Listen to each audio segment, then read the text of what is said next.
Bonjour à toutes et à tous, bienvenue dans votre bulletin d'information consacré à l'actualité de la Coupe du Monde 2026. La compétition continue de faire vibrer les amateurs de football à travers le monde avec des rencontres riches en émotions. L'une des principales nouvelles de la journée nous vient de la Tunisie. La Fédération tunisienne de football a officialisé la nomination d'Hervé Renard à la tête de la sélection nationale. Le technicien français remplace Sabri Lamouchi après la lourde défaite de la Tunisie face à la Suède. Connu pour ses succès sur le continent africain, notamment avec la Zambie et la Côte d'Ivoire, Hervé Renard aura pour mission de relancer les Aigles de Carthage. Il devient ainsi le premier entraîneur nommé en cours de compétition dans cette Coupe du Monde. Sur les terrains, plusieurs rencontres ont marqué la journée d'hier. La Belgique et l'Égypte se sont quittés sur un match nul d'un but partout, tandis que l'Espagne a été surprise par la résistance du Cap-Vert avec un score nul et vierge de 0-0. L'Arabie Saoudite et l'Uruguay ont également partagé les points après un match nul, un but partout. Le résultat du Cap-Vert face à l'Espagne constitue l'une des premières grandes surprises du tournoi. Les Cap-Verdiens ont tenu tête à l'une des sélections favorites de la compétition et démontré une nouvelle fois que cette Coupe du Monde à 48 équipes peut réserver bien des surprises. Concernant les rencontres prévues aujourd'hui, les passionnés de football auront droit à plusieurs affiches très attendues. La France fera son entrée dans la compétition face au Sénégal dans un duel qui attire déjà l'attention des observateurs. L'Irak affrontera la Norvège, tandis que l'Argentine débutera son parcours contre l'Algérie.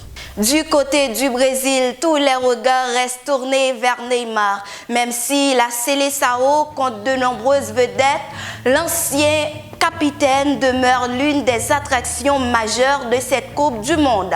Son influence sur et en dehors du terrain continue de susciter l'intérêt des médias et des supporters. À noter également une statistique qui marque un tournant dans l'histoire récente du football. Pour la première fois depuis près de 20 ans, une Coupe du Monde se déroule sans que Lionel Messi ou Cristiano Ronaldo ne soient parmi les principaux acteurs du tournoi. Les deux légendes continuent leur carrière professionnelle, mais cette édition symbolise le passage de témoin à une nouvelle génération de stars appelée à écrire sa propre histoire. Mesdames, Messieurs, cette Coupe du Monde est également marquée par plusieurs débats liés à l'immigration et aux procédures de visa. La sélection iranienne a notamment dénoncé certaines difficultés administratives ayant affecté le déplacement de membres de sa délégation.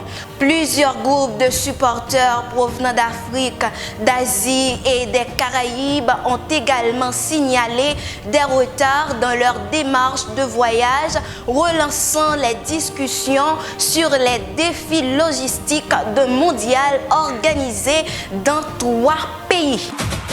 Dans l'actualité haïtienne, les Grenadiers continuent de faire la fierté de toute une nation. Malgré leur défaite face à l'Écosse lors de leur premier match, les supporters haïtiens restent pleinement mobilisés derrière la sélection nationale.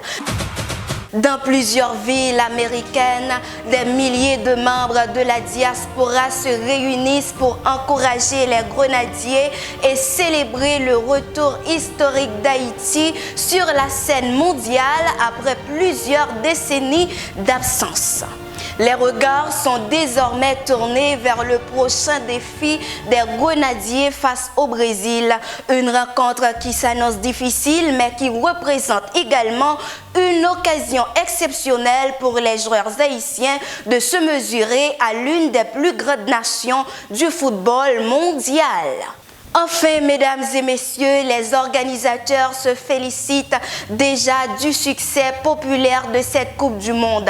Les stades affichent une forte affluence et les images de supporters venus des 4 coins du globe illustrent une fois de plus la capacité du football à rassembler les peuples au-delà des frontières et des différences. C'est ainsi que prend fin ce bulletin d'information sportive. Merci de votre fidélité à Love TV.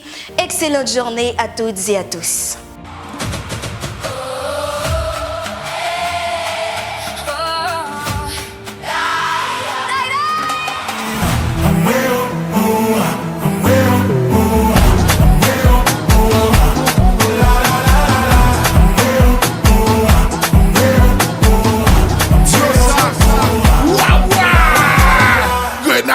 À la sonne, nous n'avons pas levé drapeau.